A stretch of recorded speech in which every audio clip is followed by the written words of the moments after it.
Hi friends, welcome back to my channel. ఇప్పుడు మీరు చూస్తున్నదైతే farm house తోటల్లో ఉండేది. ఇక్కడ కోయటలో లీవ్ తీసుకున్నప్పుడల్లా ఇక్కడికి వస్తారు. ఇక్కడ ఒక యాప చెట్టు కూడా పెంచుకున్నారు. యాప చెట్టు ఇక్కడ రేర్గా పెరుగుతుంది. ఇది వచ్చేసి చెరుకు తోట కాదు, చెరుకు చెట్లు. అలాగే ఇక్కడ కరింపాకు తోట కూడా ఉంది. నేను చూశాను, లోపల చాలా పద్ధతిగా పెంచుకుంటున్నారు వీళ్ళు. ఇది వచ్చేసి టమాటా తోట చూస్తున్నారు కదా. ఇది నేతోట. ఇప్పటి వరకు అయితే పూత వచ్చింది కానీ కాయలు అయితే ఇంకా రాలేదు. ఇది వచ్చేసి 2-3 ఎకరాలు అయితే వేసారు. ఇంకా ఈ తోటకు వచ్చేసి డిప్పులు చూసారు కదా, డిప్పులు ఎంత బాగా పెట్టారో వీళ్ళైతే. కువైట్లో వ్యవసాయం చేయాలంటే చాలా కష్టము. ఇక్కడ నీళ్ళు కూడా దొరకవు అంత పెద్దగా. ఇదైతే మోటారు, ఇక్కడైతే బావి కూడా ఉంది. బావి కాదు, ఇది ఒక ట్యాంక్ అయితే కట్టుకున్నారు. ఇవి వచ్చేసి గవర్నమెంట్ నీళ్ళు, కుళాయి నీళ్ళు. కానీ వీళ్ళు వచ్చేసి ట్యాంకర్తో తోలించుకుంటారంట, లారీలతో. కానీ చాలా కాస్ట్లీ అని చెప్పాడు. అలాగే లోపల వచ్చి ఇక్కడ చేపలు కూడా పెంచుకున్నారు. అంటే వీళ్ళు సపరేట్గా చేసుకొని తినేదానికి. చూసినట్లయితే ఇక్కడైతే మునగ చెట్టు కూడా ఉంది. వీళ్ళైతే మునక్కాయలు కూడా కోసుకొని తింటారంట. నేనైతే దగ్గర పోయి చూశాను, ఒక్క మునక్కాయ కూడా లేదు. నేను కూడా కోసుకోమదాం అనుకున్నాను. కానీ ఇక్కడికి వచ్చేసి నేను కుమ్మరి తోట అంటే కీరకాయ తోటలోకి అయితే వచ్చాను. ఇది వచ్చేసి ముద్దోట, నేతోట కూడా ఉంది. నేను చూశాను ఇక్కడ. కానీ ఇక్కడైతే అన్నీ తెంపేసి కోసేసి పార్సల్ చేసి మొత్తం పంపించేశారంట లోడు. ప్రతి తోటకు ఒక రూమ్ మాదిరిగా సెట్ చేసి పెడతారు. ఆ రూమ్కి వచ్చేసి ఇలాంటి పెద్ద ఫ్యాన్లు కూడా సెట్ చేసి పెడతారు.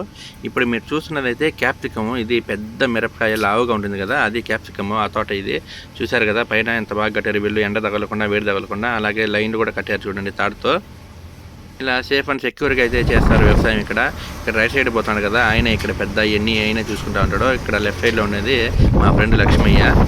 ఇంకా రైట్ సైడ్ గుండు కొడుచుకున్నాడు కదా, ఆయన వచ్చేసి మా అన్నమయ్య జిల్లా.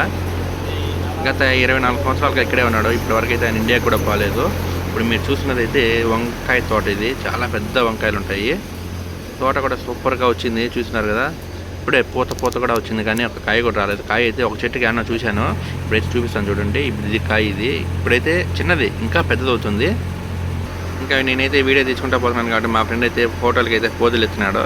నేను తీసినట్టయితే అతనికి తెలియదు లక్ష్మికి. నేనైతే చెప్పకుండా నేనైతే తీసేసి ఇక్కడ యూట్యూబ్లో పెడుతున్నాను.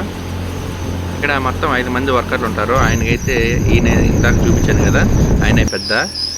ఈయనకి వచ్చేసి 250 దినాలు అయితే జీతం ఉంటుంది. మిగతా వాళ్ళకైతే 150 అంట. ఈయనైతే ఇప్పటివరకు ఇంటికే రాలేదు, ఇండియాకి రాలేదు. 24 సంవత్సరాల నుంచి ఇక్కడే ఉన్నాడు. ఇవి వచ్చేసి విత్తనాలు నాటడము. విత్తనాలు నాటేసి ఇక్కడ పెట్టేశారు. చూడండి, చిన్న చిన్న మొలకలు అయితే వచ్చాయి. ఇప్పుడు విత్తనాలు ఎలా నాటుతారనేది నేనైతే దగ్గర పోయి చూపిస్తాను, చూసేయండి. ఎరువులు కూడా ఇక్కడే ఉంటాయి. ఇలా ఒక్కొక్క చిన్న గ్లాస్ మాది ఉంటుంది కదా, ఆ గ్లాసులో మట్టి పోసి ఎరువు పోసి ఇలా విత్తనాలు అయితే నాటుతూ ఉంటారు. వీళ్ళు ఒక అతను వచ్చేసి బంగ్లాదేశ్ అతను, మిగతా వాళ్ళంతా మన ఆంధ్ర వాళ్ళు. వీళ్ళైతే ఫోన్లో పాటలు పెట్టుకుని ఆడుతూ పాడుతూ పని అయితే చేసుకుంటున్నారు. మధ్యలో మేము పోయి అయితే డిస్టర్బ్ చేసాము. ఇది వచ్చేసి ఎరువులు.